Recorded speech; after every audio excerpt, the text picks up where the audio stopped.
Hello guys, good morning po sa inyo lahat at mayong aga sa mga Ilonggo. Mayong udto sa tanghali. Ito guys, mayroon ulit tayong gagawin. Magpapalit tayo ng langis, change oil. Mayroon akong ituturo sa inyo guys para tip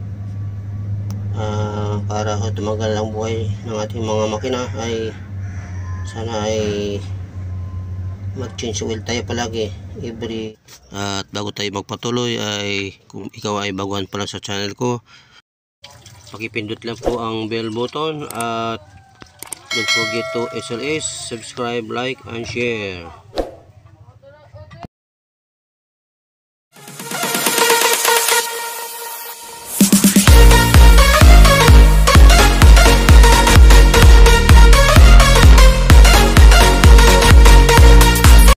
Okay, at tayo ay magpatuloy na po sa ating 6 months or every 10,000 kilometers ang matakbo niya para ang makina natin ay laging nasa kondisyon. Kasi pagpabayaan natin yan na matagal nang maitim, malapot ng langis, hindi pa natin change oil, ay nakakasama po yun sa makina.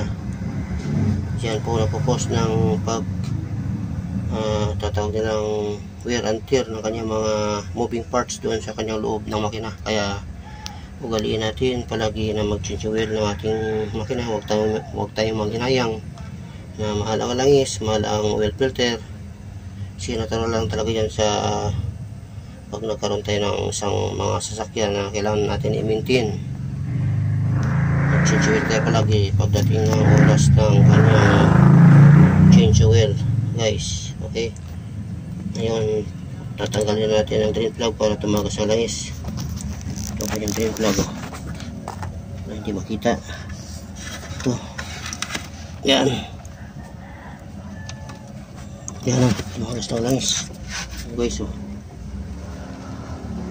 Yan, itim na itim na langis.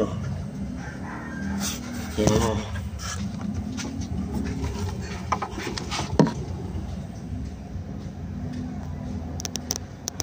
sobrang itim na pala langis dito brad eh. Kaya nga sabi ko nga nakaraan eh, change oil na namin eh.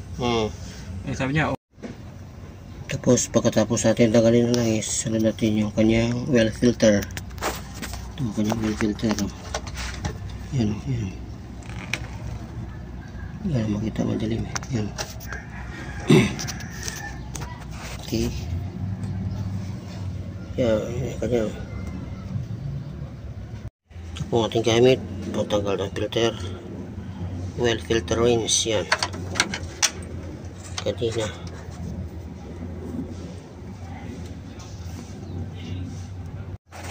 Ito po yung ating gamit. Talagang masantong klase ng filter ito, big. Ang number na kanyang filter ay 110.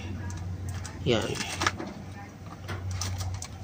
Okay, bago natin i-install to ang ating oil filter ay maglagay muna tayo ng konting langis dito.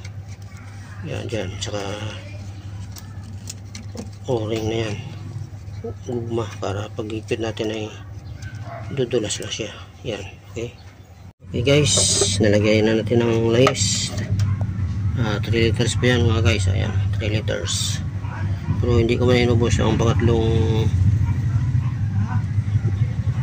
litro kasi isa kasi ito pagka inubos mo 3 litro ay lumalagpas doon sa kanyang dipstick, sa kanyang maximum. Tingnan natin ha. Yan o, mga 0.0 2 3/4 ang aking nilagay, tama-tama lang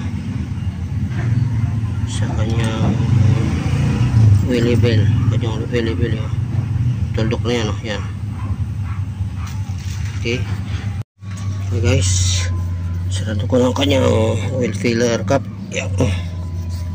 Tapos start natin kung talagang okay na siya. Ano tayo i-start kanyang susian.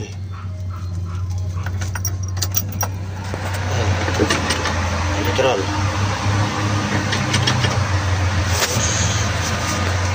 natin.